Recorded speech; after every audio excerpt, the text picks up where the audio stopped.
You probably have found out this phenomenon. You are always busy but still poor. Throughout the book, Outliers, The Story of Success, Malcolm Gladwell repeatedly mentions the 10,000-hour rule, claiming that the key to achieving world-class expertise in any skill is a matter of practicing in the correct way for a total of around 10,000 hours. In other words, if we work 8 hours a day, 5 days a week, it will take about 5 years to become an expert in a certain field. However, another book, Poor Economics, A Radical Rethinking of the Way to Fight Global Poverty, presents the opposite view. Many people in the world are diligent, hardworking, and work more than 12 hours a day. As long as the company does not close down, they will not change their jobs. However, the 10,000-hour rule does not work for them. On the contrary, the busier, the poorer they are. The harder they work, the more they narrow their skills in one area. The 10,000-hour rule did not make them experts, but tied them to death. What is happening here? Well, let's look into this issue in 3 parts. Number 1. The cycle of poverty. Jack lives in a slum. His one-day life is like this. He gets up at 5 a.m. every morning to work.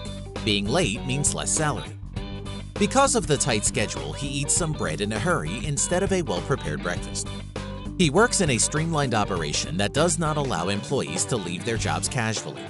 He must get approved from his supervisor if he needs to leave to take a rest. The hourly salary is very low. He works more than 10 hours to get the money to meet his basic need. If he wants to earn more money, he needs to work longer. Lunch and dinner are usually fast food, no more than half an hour. He finally gets off to work.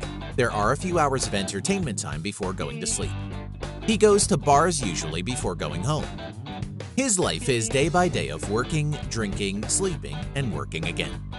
Economists call this state of life the cycle of poverty. In fact, the essence of poverty is not money, but the state of life. Jack's life is in a closed loop. No matter how hard work is, it can only be turned around in a closed loop and cannot be separated from the state of life. Poverty is not lack of the ability to earn money, but the ability to live a good life. Number 2. The unit time value determines your future. In the field of economics, there is a concept, relative income. David makes $5,000 per month. Mark makes $10,000 per month. Who is richer?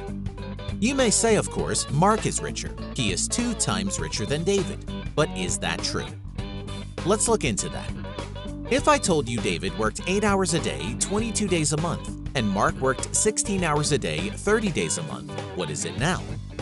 Turns out Mark makes about $20.83 per hour, and David makes about $28.41 per hour. What if I tell you Mark runs a cafe shop in New York City, and he cannot live anywhere else because that's where his job is? He will be unable to make that money if he left the city. But David is a programmer. He doesn't have to live anywhere. He could be anywhere around the world and still be making that money. Who is richer now? Well, in this case, David is richer than Mark. Relative income is to measure the value of labor in as small a unit as possible.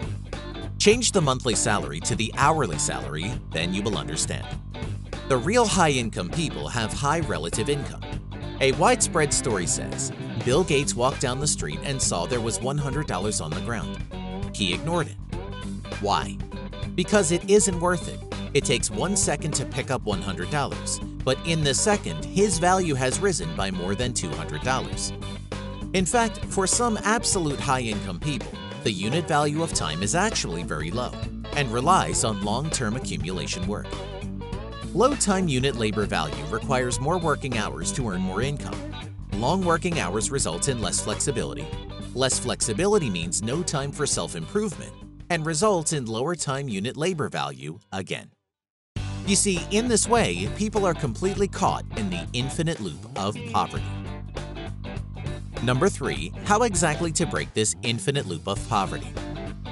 With regards to this, I want to divide it into 3 parts. First of all, education can increase the value of time. If you know 1 + 1 = 2, repeat it for 1,000 times, you still don't know 2 + 2 = 4. You need to learn more knowledge and skills to solve the problem. Therefore, do not spend all your energy and power on meaningless and repetitive things. Do not spend all your energy on work. Have some spare time every day, save some energy and power, and deliberately train yourself to add value to your time. Secondly, looking for resources to endorse yourself. Before I explain this further, I want to tell you a story. The position for vice president of a town bank is vacant. A smart person wants his son to fill in this position. He said to the person in charge of the bank, "My son is very talented and proficient in financial management. Do you want to give him this opportunity?" The person in charge of the bank rejected him. So this smart guy began to find other ways. He heard that the mayor of B-Town had a daughter, so he found the mayor of B-Town and said to him, "My son became vice president of A-Town Bank. He is the youngest vice president of the bank. Do you want to marry your daughter to my son?" The mayor of B-Town thought that the youngest vice president of the bank should be very powerful and resourceful, so he agreed. The wise man went to the person in charge of A-Town Bank again. "My son married the daughter of the B-Town mayor. Do you want to give him the chance?" The person in charge of the bank thought that the son-in-law of the B-Town mayor should be reliable. And yes, the smart guy's son finally got the job. You see, people should be good at labeling themselves. Behind the label is resources. The essence of cooperation is resource integration. With the same talent, the person being labeled will have the large resources supported. The talent will be more effectively utilized. Thirdly, leverage a powerful network. For example, only 20% deposit is required when you buy a house via loan. If you have $500,000, you can buy and have a property worth $2.5 million.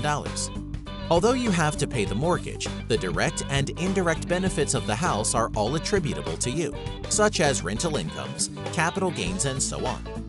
This turns $500,000 to $2.5 million of funds for you to use. This is the leverage effect. Similarly, if you have a strong network of contacts, your connections will also allow your efforts to be leveraged. For example, Bill Gates' driver compared to a driver driving a taxi. The hidden benefits behind it are completely different. After knowing all these things above, you may ask, what will a good life look like?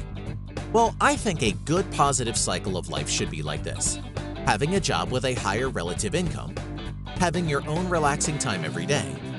Relaxation is not just entertainment. You can have surplus energy and willpower to spend on promoting yourself to learn, breaking the comfort zone, exploring the unknown field, and learning new skills.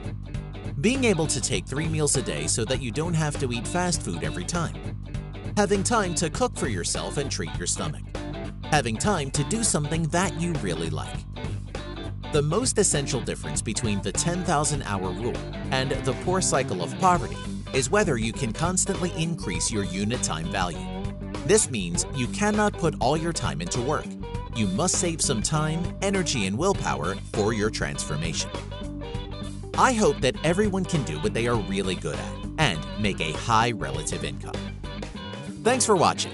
Please stay tuned for more great videos and click subscribe below.